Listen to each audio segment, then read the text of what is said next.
देखिए, बजट से पहले ही मार्केट में किस तरीके की उथल-पुथल देखने को मिली। आमतौर पर बजट को लेकर सरकार क्या पॉलिसीज अनाउंस करेंगी, उसको लेकर एक्साइटमेंट बहुत होता है, बट इस बार जियोपॉलिटिकल सिचुएशन ही हावी हो रही है। पर धीरज जी, इस बार क्या उम्मीदें रखे बजट से? क्या कुछ अच्छे सरप्राइजेस की उम्मीद करनी चाहिए? देखिए, आपने सही कहा कि इस समय जो मार्केट में वॉलेटिलिटी है, वो largely attributed to the geopolitical events हैं और जिस तरीके से कमेंट्स आ रहे हैं यूएस प्रेसिडेंट के, तो मार्केट किसी भी डायरेक्शन में जा रहा है और इस समय मार्केट्स को प्रिडिक्ट करना तो बहुत मुश्किल है, बट बजट एक इम्पॉर्टेंट इवेंट होता है इंडिया में और इससे बहुत सारी उम्मीदें भी रहती हैं सभी सेक्टर्स को और दर्शकों को, तो वो सही भी है। आई थिंक इस बजट में जो हम एक्सपेक्ट करेंगे उसको मैं 5 सीज़ में समराइज़ करता हूँ। क्लैरिटी चाहिए, कंटिन्यूटी चाहिए, कैपेक्स ओरिएंटेड बजट चाहिए, कंजम्पशन ओरिएंटेड बजट चाहिए और अगर कैपिटल मार्केट फ्रेंडली बजट आएगा तो बहुत अच्छा रहेगा। बिल्कुल।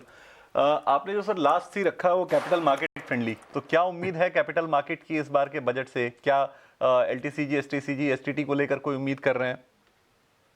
देखिए मैंने कंटिन्यूटी और क्लैरिटी भी बोला, तो मेरे को नहीं लगता क्या कहते हैं कि इस साल कोई बहुत मेजर चेंजेस आपको क्या कहते हैं टैक्सेशन साइड पे मिलेंगे। लास्ट ईयर हमने देखा था क्या कहते हैं कि बहुत सारे चेंजेस हुए थे और फेवरेबल चेंजेस हुए थे। कैपिटल मार्केट्स के लिए थोड़ा-सा डैम्पनर था लेकिन अगर आप कंटिन्यूटी रखेंगे तो ठीक रहेगा।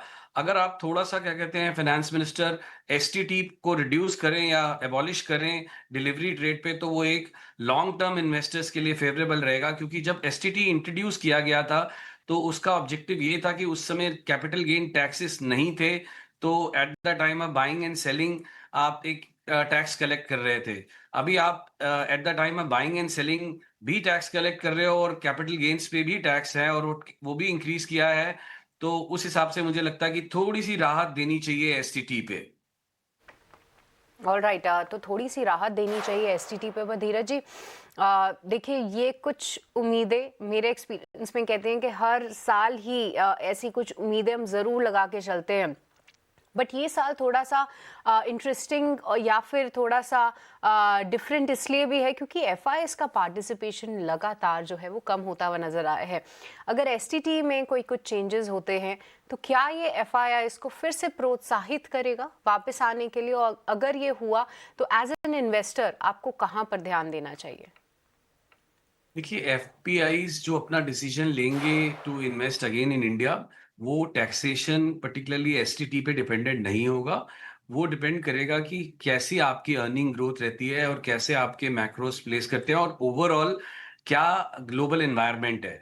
अगर हम लोग यूनाइटेड स्टेट्स के साथ डील कर पाते हैं और जो अभी जियोपॉलिटिकल इश्यूज और टेंशन्स चल रही हैं उसमें थोड़ा सा क्लैरिटी आती है और वो कम होती हैं तो एफपीआईज इंडिया में इन्वेस्ट करेंगे क्योंकि उन्होंने लास्ट काफी समय से बेकवाली की है और वो एक अच्छी अपॉर्चुनिटी ढूंढ रहे हैं। डोमेस्टिक फ्लोस बहुत स्ट्रांग हैं। मुझे लगता है क्या कहते हैं डोमेस्टिक फ्लोस काफी स्ट्रांग रहने वाले हैं आने वाले समय में भी। एक बहुत बड़ा चेंज आया है पिछले 20-25 साल में। जो रिटेल इन्वेस्टर्स एचएनआईज जो वॉलेटिलिटी से बहुत घबराते थे डरते थे, अब उन्होंने एक बात समझ ली है क्या कहते हैं कि volatility is part and parcel of the investing into equity markets. तो उसको समझते हुए वो कंटिन्यूअसली इन्वेस्ट कर रहे हैं इक्विटी मार्केट में।